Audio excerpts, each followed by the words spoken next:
नमस्कार। आज के इस वीडियो में हम एसपीजी के बारे में डिस्कस करेंगे। एसपीजी जो भारत में प्रधानमंत्री को सुरक्षा प्रदान करती है। यह आप ब्लैक कमांडोज देख रहे होंगे। ये सारे कमांडोज एसपीजी का हिस्सा होते हैं और ये भारत के प्रधानमंत्री नरेंद्र मोदी जी को सुरक्षा प्रदान कर रहे हैं। एसपीजी का पूरा काम यह होता है कि किस प्रकार से जो हेड ऑफ गवर्नमेंट है, यानी जो प्रधानमंत्री जी हैं, उनकी सुरक्षा को चाक चौबंद किया जाए, उनके ऊपर किसी भी प्रकार का कोई खतरा ना आए। इस कारण से ये एसपीजी की सुरक्षा प्रबंधन घेरे में हमेशा भारत के प्रधानमंत्री रहते हैं। 1985 से पहले एसपीजी का अस्तित्व नहीं था, क्योंकि हम देखते हैं कि इंदिरा गांधी जी की मृत्यु होती है और इंदिरा गांधी जी की मृत्यु के बाद ये विचार किया गया, ये विमर्श किया गया कि भारत के प्रधानमंत्री को सुरक्षा प्रदान करने के लिए एक स्पेशल प्रोटेक्शन ग्रुप की जरूरत है। स्पेशल प्रोटेक्शन ग्रुप की जरूरत है जो पूरा का पूरा केवल एक ही काम देखे, वह भारत के प्रधानमंत्री की सुरक्षा। मित्रों, पिछले 2 दिन से हम ये देख पा रहे हैं कि भारत के माननीय प्रधानमंत्री जी पंजाब के फिरोजपुर गए हुए थे, लेकिन वहां सुरक्षा चूक की वजह से उनको 20 मिनट तक हाईवे पर फंसा रहना पड़ा। यह कोई छोटी सी बात नहीं है। ये एक डेमोक्रेटिक नेशन, एक बिगेस्ट डेमोक्रेटिक नेशन में इस बिगेस्ट लीडर की सुरक्षा में बहुत बड़ी चूक है। हालांकि इस विषय पर हमेशा राजनीति होती है, वैसे अभी भी राजनीति हो रही है और आरोप प्रत्यारोप की राजनीति के अंदर लोग जिम्मेदारी तय करने से भूल रहे हैं। अगर आज जिम्मेदारी तय नहीं हुई तो आगे भी भारत के प्रधानमंत्री को ऐसी मुसीबतों से गुजरना पड़ सकता है और हो सकता है भारत के प्रधानमंत्री को अपनी जान से भी हाथ धोना पड़े। इसलिए आज जरूरत है कि ये जिम्मेदारी किसकी है कि प्राइम मिनिस्टर के रूट्स को ओपन किसने किया, प्राइम मिनिस्टर का रूट किसने क्लियर किया। पंजाब सरकार क्या अपनी जिम्मेदारियों से भाग रही है या फिर एसपीजी अपनी जिम्मेदारियों को निर्वहन कर पाने में विफल रही है। एसपीजी एक बहुत ही ताकतवर कमांडो से बनी हुई एक स्पेशल प्रोटेक्शन ग्रुप होती है, जो बहुत ही हाई लेवल ट्रेनिंग से गुजरे हुए कमांडोज होते हैं। और यहां पर देखिए आप लोग कि आंखों का चश्मा जो ये लगाते हैं, ये डिस्ट्रेस ना हो, ये देखते हैं कि कहीं मोदी जी या कोई भारत के प्रधानमंत्री के कोई निशाना तो नहीं लगा रहा है या किसी प्रकार का कोई वह तो नहीं हो रहा है। तो आज के इसमें हम देखेंगे एसपीजी क्या होती है, एसपीजी का रोल क्या है। उसके बाद में हाल ही में पंजाब के घटनाक्रम को भी हम देखने का प्रयास करेंगे। हम नेक्स्ट स्लाइड में चलते हैं। यहां पर देख पा रहे होंगे आप लोग, लिखा हुआ है क्या होती है एसपीजी। देखो गाड़ी के चारों तरफ लोग, एसपीजी मतलब स्पेशल प्रोटेक्शन ग्रुप, जिसकी स्थापना इंदिरा गांधी जी की हत्या के बाद की गई थी। इसका काम भारत के प्रधानमंत्री व उनके परिवार व पूर्व प्रधानमंत्रियों को सुरक्षा प्रदान करना है। हालांकि अभी हटा दिया गया है इसको। अब पूर्व प्रधानमंत्रियों को जेड श्रेणी की सुरक्षा प्रदान होती है। इसके अतिरिक्त एसपीजी किसी और वीआईपी की सुरक्षा में नहीं लगाई जाती। यानी कोई पीएम है और उस पीएम के कार्यकाल उसका खत्म हो जाता है तो 5 साल तक उसको मिलेगी, उसके बाद उसको जेड प्लस पे आ जाएगा। वह अभी हाल ही में एसपीजी में अमेंडमेंट, एसपीजी एक्ट के अंदर अमेंडमेंट किया गया था। मित्रों, 1984 में प्रधानमंत्री इंदिरा गांधी की हत्या के बाद तय किया गया था कि एक विशेष समूह की एसपीजी को सुरक्षा का दारोमदार संभालना चाहिए, क्योंकि जब अंगरक्षक ही किसी प्राइम मिनिस्टर की हत्या कर दे, गोलियों से भून दे, तो कहीं ना कहीं सुरक्षा तंत्र को मजबूत करने की जरूरत हो गई थी। और ऐसे में यह जरूरत महसूस की गई कि एक ऐसा समूह बनाया जाए जिसका काम सिर्फ और सिर्फ मोदी जी नहीं, पूरे जो प्रधानमंत्री होते हैं, प्राइम मिनिस्टर्स जो भारत में बनेंगे, उनकी सुरक्षा को देखना होता है। इसके बाद हम देखते हैं कि एसपीजी का गठन किया गया। 18 फरवरी 1985 को गृह मंत्रालय ने बीरबल नाथ की समिति का गठन किया। याद रखिएगा कब, 18 फरवरी 1985 को बीरबल नाथ के अध्यक्षता में एक समिति का गठन किया। मार्च 1985 में बीरबल नाथ समिति ने एक स्पेशल प्रोटेक्शन यूनिट एसपीयू की गठन की बारे में बात की। बोला ये एसपीयू का गठन कीजिए ताकि सुरक्षा की जिम्मेदारी तय की जा सके। The responsibility of the security will be decided to any particular group. और इसी क्रम में 30 मार्च 1985 को भारत के राष्ट्रपति ने कैबिनेट सचिवालय के तहत इस यूनिट के लिए 819 पदों का निर्माण किया। यानी कि 1985 में भारत के राष्ट्रपति ने बोला कि कैबिनेट सचिवालय के तहत ये काम करेंगे। कैबिनेट सेक्रेटरीट, कोई किसी मिनिस्ट्री के अंदर नहीं, कैबिनेट सेक्रेटरीट के अंदर। और 819 पदों का निर्माण किया। इसका नाम दिया गया स्पेशल प्रोटेक्शन ग्रुप।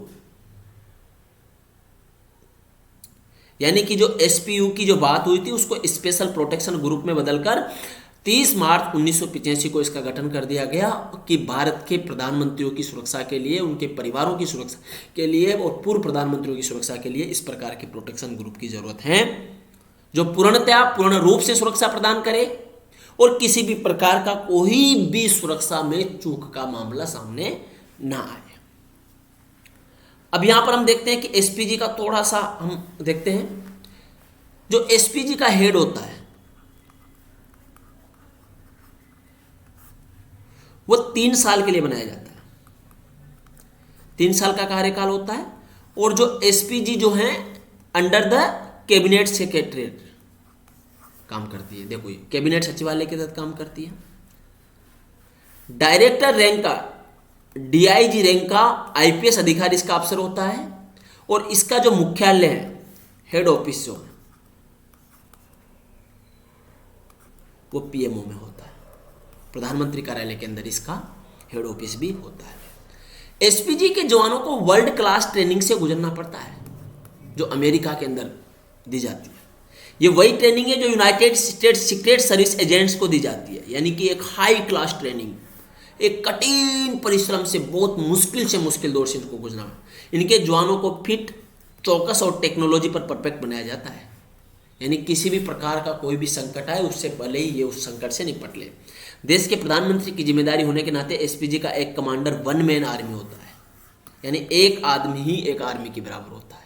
ये एसपीजी की जो पूरी की पूरी संरचना है, the structure of the SPG है, वो बहुत ही कठिन ट्रेनिंग से इसमें बनती है।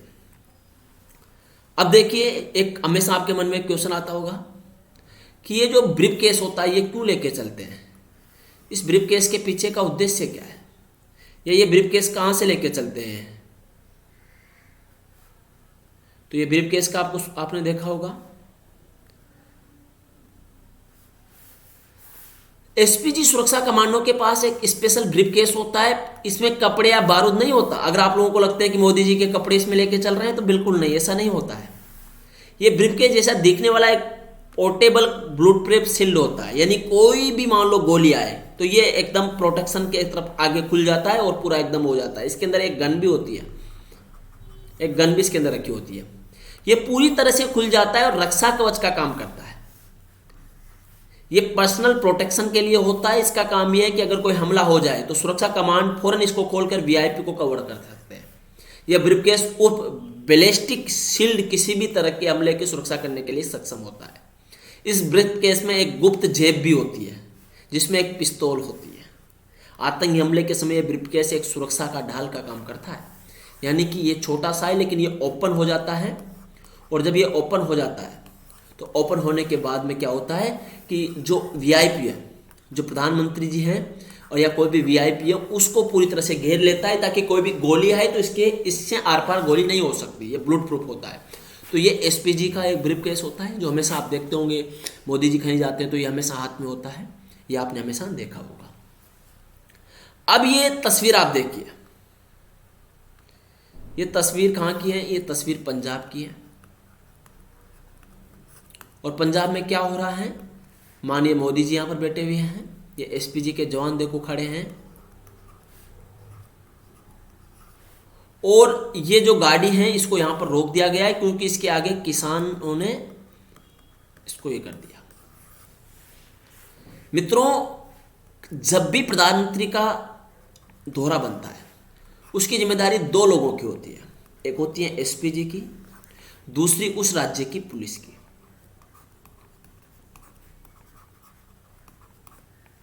अब मान लीजिए कि जो प्रधानमंत्री जी जा रहे हैं तो एसपीजी 3 से 4 5 दिन पहले ही उस राज्य में पहुंच जाएगी और उस राज्य की पुलिस के साथ मंत्रणा करती है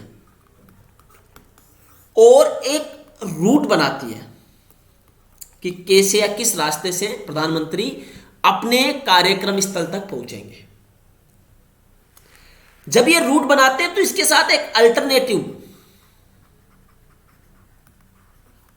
रूट भी बनाया जाता है। और ये अल्टरनेटिव रूट क्या करता है कि मान लो कोई ऐसी विषम परिस्थितियां बन जाए जिससे फिर वीआईपी को निकाल कर ले जाया जा सके इस अल्टरनेटिव रूट के माध्यम से। ये जो चित्र है ये पूरे भारत में लगातार 3 दिन से निकल रहा है, जा रहा है। भाजपा ने माननीय प्रधानमंत्री जी की हत्या का आरोप जताया है तो कांग्रेस पार्टी इसको राजनीतिक रूप देने का भी काम कर रही है कि बोल रही है कि वहां सीटें कम थी, इस कारण से मोदी जी ने ये रचा है। ये मामला न सीटों का है न पॉलिटिकल रैली का है, ये मामला भारत के हेड ऑफ स्टेट का 20 मिनट तक इंतजार करना और उसके आगे किसानों को उनको रोक कर ले जाना। सपोज कीजिए अगर किसान हमला कर देते तो ये एक बहुत ही विचारणीय प्रश्न है कि इतनी बड़ी सुरक्षा चूक कैसे हो गई, और अगर हो गई तो एसपीजी स्पेशल प्रोटेक्शन ग्रुप और पंजाब पुलिस के बीच में आपसी सहमति से तो यह हुआ होगा कि भाई इस रास्ते से जाना है, इस रास्ते से नहीं जाना है। मान लीजिए ये दिल्ली है और दिल्ली से मेरठ जाना है माननीय प्रधानमंत्री जी को, और बाई रोड जाना है, तो क्या होगा? दिल्ली से पहले इस रूट को सैनिटाइज किया जाएगा। यहां सैनिटाइज का मतलब सामान्य तौर पर यह है कि यहां से गाड़ी जाएगी और देखेगी कि पूरा रास्ता साफ है नहीं है, इस रास्ते को देखेगी। जब यहां से कोई गाड़ी जाएगी, यहां पहुंच जाएगी, तो उसके बाद वह गाड़ी दिल्ली में एसपीजी को सूचित करेगी कि ऑल इज क्लियर। उसके बाद फिर पीएम साहब की गाड़ी आएगी। इस सैनिटाइज के दौरान पूरे रास्ते पे पुलिस के जवान खड़े रहते हैं।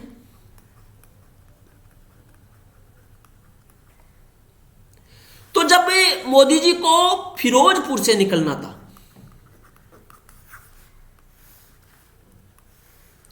और जब बादल छा रहे थे, ये बारिश का मौसम था, तो उनको बाय रोड से जाना था, तो ये एक देखना होगा कि क्या रूट सैनिटाइज हुआ या नहीं हुआ। और रूट सैनिटाइज हुआ है अगर पंजाब सरकार ने ये बोला है, तो फिर क्या कारण है कि अचानक हेजिटेशन आके मोदी जी को रोक लेते हैं हाईवे पे।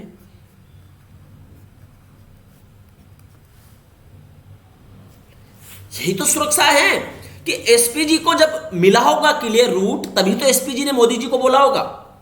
मोदी जी यहां पर वही काम करेंगे जो एसपीजी बोलेगी। एसपीजी के अलावा कोई काम नहीं कर सकते, बिकॉज जो वीआईपी होता है वो पूरी तरह से ओवर कंट्रोल ऑफ एसपीजी होता है। एसपीजी से उनको सलाह लेना ही पड़ेगा।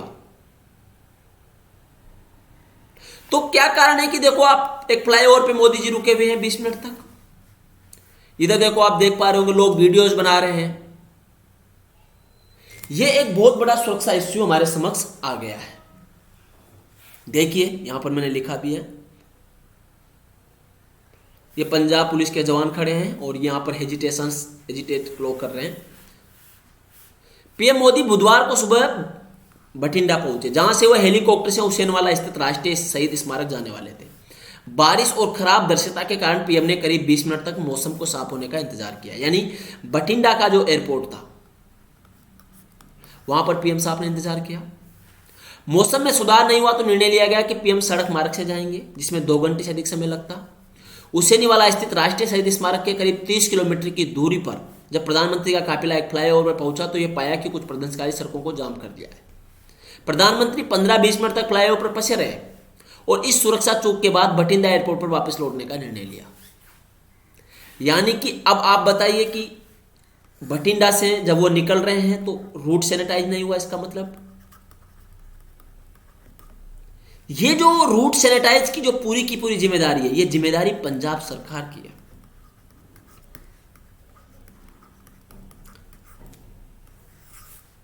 और यहां से जब मोदी जी को वापस घूमे तो उन्होंने बठिंडा एयरपोर्ट पर अपने अधिकारियों को कहा कि आपके मुख्यमंत्री को कह दीजिएगा कि धन्यवाद कहिएगा कि मैं जिंदा लौट आया हूं।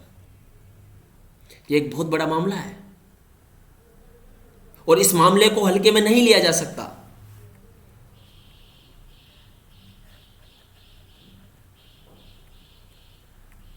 इस मामले को हल्के में इसलिए नहीं लिया जा सकता क्योंकि एक पीएम जो होता है वह पूरी की पूरी डेमोक्रेसी का हेड होता है।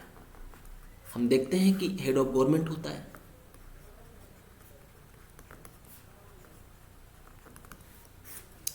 गलती कहां हुई, ये रास्ते के अंदर गलती कहां हुई?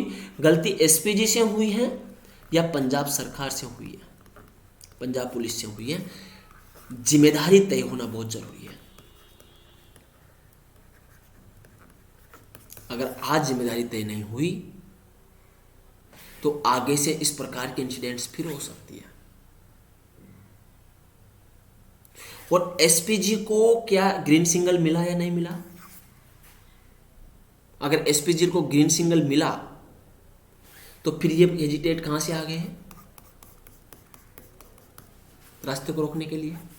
बहुत ही बड़ा विचारणीय क्वेश्चन है। हमने देखा एसपीजी का गठन कैसे हुआ और एसपीजी के गठन के बाद एसपीजी का काम क्या है, ये आज हमने इस लेक्चर के माध्यम से देखने का प्रयास किया है। आज ये जिम्मेदारी तय होना जरूरी है कि पंजाब पुलिस की, देखो मामला दोनों में ही है फंसेगा। एसपीजी ने भी कुछ गलती हुई होगी या पंजाब सरकार से भी कुछ गलती हुई होगी, लेकिन जिम्मेदारी तय होगी तभी तो पता चलेगा। और रेस्पॉन्सिबिलिटी अगर तय नहीं हुई तो ये घटनाएं आगे भविष्य में फिर आ सकती है।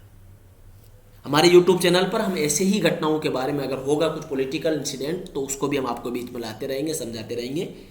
तब तक के लिए नमस्कार। अपना ध्यान रखिए, अपना परिवार का ध्यान रखिए। तीसरी लहर भारत में आ चुकी है और इस तीसरी लहर से आप कैसे अपने आप को सुरक्षित पाते हो, ये एक बहुत बड़ा प्रश्न है। इसलिए मेरा सभी से रिक्वेस्ट है कि सैनिटाइज कीजिए, सुरक्षा यंत्रों का ध्यान दीजिए, अपने घर में रहिए, अगर ज़रूरी काम हो तभी बाहर निकलिए और साथ में हमारे YouTube चैनल को देखते रहिए। लाइक कीजिए, शेयर कीजिए, सब्सक्राइब कीजिए। बहुत बहुत धन्यवाद।